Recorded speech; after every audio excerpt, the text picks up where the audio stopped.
Assalamualaikum warahmatullahi wabarakatuh. Selamat datang kembali di channel Cenitnit. Halo, apa kabar buat sahabat-sahabat semua? Di kesempatan kali ini, mudah-mudahan semuanya dalam keadaan sehat dan juga tidak kurang satu apapun.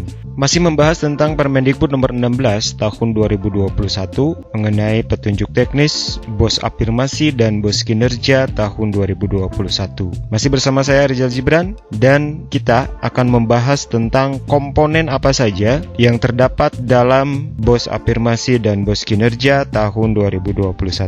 Seperti biasa, sebelum kita lanjut dalam video ini, mari kita dukung terus channel ini agar terus berkembang dengan menekan tombol like, share, dan subscribe. Aktifkan notifikasinya agar Anda menjadi orang yang pertama mengetahui informasi yang akan saya berikan berikutnya.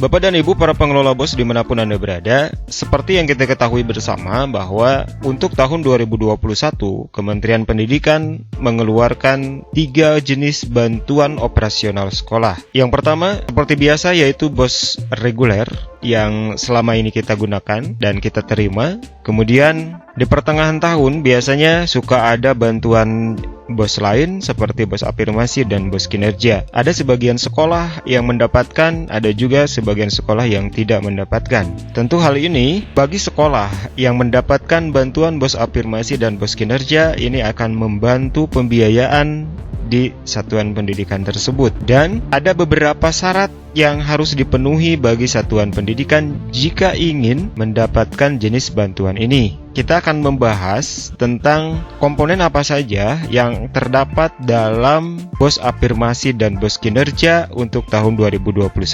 Perlu diketahui bahwa bos kinerja itu diperuntukkan bagi 3 kategori sekolah. Yang pertama, diperuntukkan bagi sekolah yang ikut dalam program sekolah penggerak. Kemudian, bos kinerja diperuntukkan bagi sekolah yang berprestasi baik di tingkat nasional ataupun juga internasional. Dan bos kinerja diperuntukkan bagi sekolah yang mempunyai mutu baik. Tuh kuncinya. Kemudian bos afirmasi diperuntukkan bagi sekolah yang berada di wilayah 3T, itu ya, perlu menjadi catatan bagi Bapak dan Ibu semuanya. Kenapa sekolah saya tidak mendapatkan? Maka kita harus tahu dulu konsep dan juga arah tujuan dari bos afirmasi dan bos kinerja ini. Dalam video ini kita akan membahas tentang komponen-komponennya apa saja sebetulnya yang harus ada dalam kerangka atau juga pembiayaan bos afirmasi dan bos kinerja tersebut. Dalam lampiran Permendikbud nomor 16 tahun 2021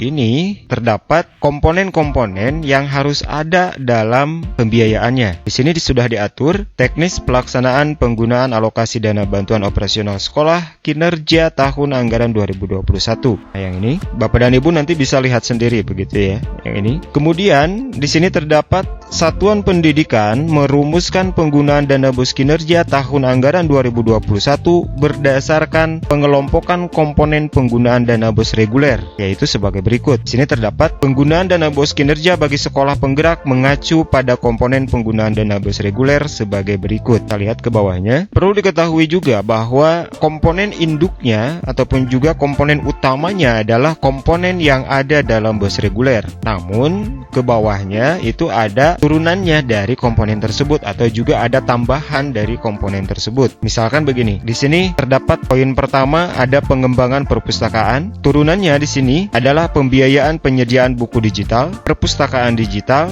dan barang jenis lainnya. Kemudian juga pembiayaan penyediaan pengembangan perpustakaan lain terkait pelaksanaan pembelajaran dengan paradigma baru. Perlu diketahui juga bahwa pembelajaran ataupun juga model belajar dengan paradigma baru tentu harus menyesuaikan dengan industri 4.0.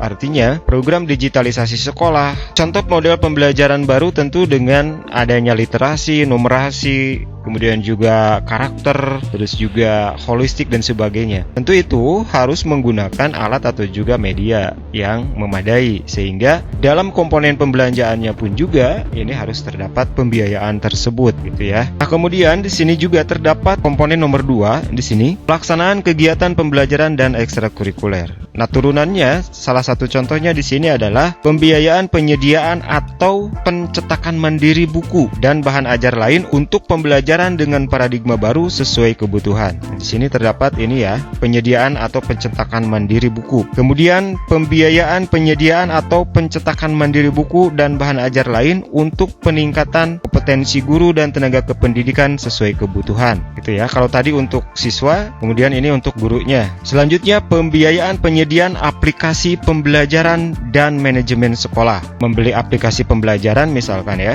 Nah, di situ ada anggarannya. Kemudian pembiayaan lain dalam pelaksanaan pembelajaran dan ekstrakurikuler dengan paradigma baru. Tentu tadi ya, siap-siap menghadapi teknologi 4.0 dan program digitalisasi sekolah, tentu sekolah harus menyesuaikan. Kemudian pelaksanaan kegiatan asesmen dan evaluasi pembelajaran. Di dalamnya ini mencakup pembiayaan pelaksanaan kegiatan ujian, asesmen dan evaluasi pembelajaran dengan paradigma baru, yaitu pelaksanaan asesmen nasional untuk kelas 5, kelas 8, dan kelas 11. Selanjutnya khusus sekolah penggerak, tambahan pelaksanaan asesmen nasional di kelas 4, kelas 7, dan kelas 10. Kemudian evaluasi lainnya terkait program sekolah penggerak. Keseluruhan ini nanti Bapak dan Ibu itu untuk kegiatan asesmen nasional itu bisa didanai dari BOS Kinerja ini. Kemudian kita lanjutkan ke poin yang keempat. Ini ada pelaksanaan administrasi sekolah. Di dalamnya ini pelaksanaan administrasi sekolah untuk melaksanakan pembelajaran dengan paradigma baru, kemudian peningkatan kompetensi guru dan tenaga kependidikan, serta penguatan literasi sekolah. Jelas ya, ini komponen-komponennya di dalamnya. Selanjutnya, pelaksanaan program yang mendukung pendidikan kesehatan, kemudian pelayanan kesehatan,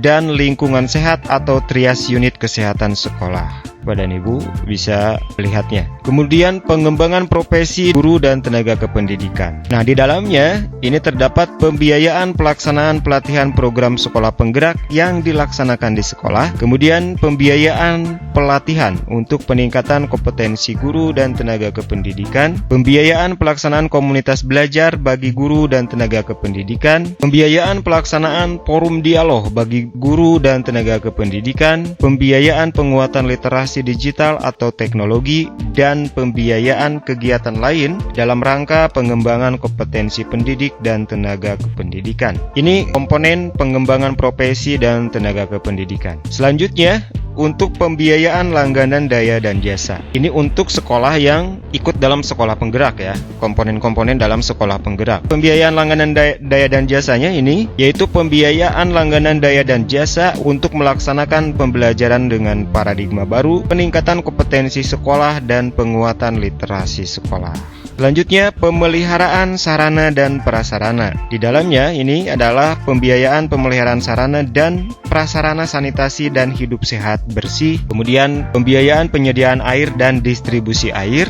Kemudian juga di sini terdapat pembiayaan penyediaan toilet atau jamban, pembiayaan penyediaan tempat cuci tangan, pembiayaan rehabilitasi toilet sesuai kondisi kerusakan toilet, pembiayaan perbaikan saluran pembuangan air, pembiayaan lain dalam rangka pemeliharaan dan perbaikan kondisi rusak ringan pada sarana prasarana sekolah untuk melaksanakan pembelajaran dengan paradigma baru, peningkatan kompetensi guru dan tenaga kependidikan, serta penguatan literasi sekolah. Ini adalah komponen-komponen untuk sekolah yang ikut dalam program sekolah penggerak. Selanjutnya di bawahnya ini terdapat keterangan bahwa sekolah penggerak yang ditetapkan sebagai penerima dana BOS kinerja dapat menggunakan dana BOS kinerja di luar contoh di atas sepanjang dalam rangka mendukung program sekolah penggerak sesuai dengan pedoman penyelenggaraan program sekolah penggerak yang ditetapkan oleh kementerian. Ini catatannya ya. Jadi Bapak dan Ibu bisa menganggarkan di luar komponen tadi sepanjang mendukung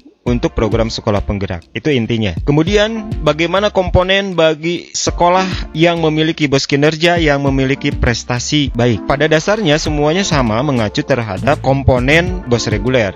namun ada turunannya ke bawahnya. Misalkan di sini nomor 1 pelaksanaan pembelajaran ekstrakurikuler. Nah, di dalamnya ini ada pembiayaan pelaksanaan program pembinaan kesiswaan dan pengembangan minat dan bakat. Selanjutnya pembiayaan tenaga instruktur, tenaga ahli, tenaga pemandu, talenta untuk program pembinaan kesiswaan dengan pengembangan minat dan bakat atau pembiayaan untuk mengikuti lomba, festival, ajang talenta lainnya. Ini untuk sekolah yang memiliki prestasi. Kemudian juga di sini terdapat komponen yang kedua, yaitu pemeliharaan sarana dan prasarana sekolah. Di dalamnya ini pembiayaan dalam rangka penyediaan, pemeliharaan dan perbaikan sarana dan prasarana sekolah dalam rangka pelaksanaan program pembinaan kesiswaan dan pengembangan talenta. Selanjutnya, di sini terdapat penggunaan dana bos kinerja bagi sekolah yang memiliki mutu baik. Pemeliharaan sarana dan prasarana sekolah. Komponen di dalamnya ini adalah pemeliharaan sarana dan prasarana sanitasi dan hidup bersih sehat, penyediaan air dan distribusi air bersih, penyediaan toilet atau jamban,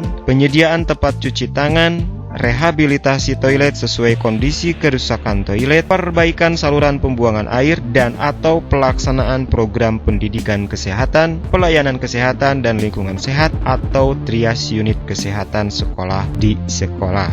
Itu adalah komponen bagi 3 jenis bos kinerja yang memiliki bos kinerja berdasarkan kategori. Ada sekolah yang ikut dalam sekolah penggerak, kemudian juga memiliki prestasi baik dan juga memiliki mutu baik. Itu komponen-komponen di dalamnya. Catatannya adalah bisa menambah komponen-komponen di dalamnya tentu sesuai dengan arah kriteria tadi. Misalkan untuk sekolah penggerak ya mendukung sekolah penggerak. Kemudian juga untuk prestasi ya untuk meningkatkan prestasi yang lebih baik. Untuk mutu sekolah tentu untuk meningkatkan mutu pendidikan itu sendiri. Nah, lalu kemudian bagaimana dengan komponen bos afirmasi? Nah, untuk sementara saat ini kementerian belum mengeluarkan jenis-jenis komponen untuk bos afirmasi. Namun saya rasa untuk bos afirmasi ini tidak akan jauh beda dengan tahun sebelumnya. Kita perlu tahu bahwa tahun sebelumnya saja komponen bos afirmasi itu sama dengan komponen bos reguler. Sehingga untuk tahun 2021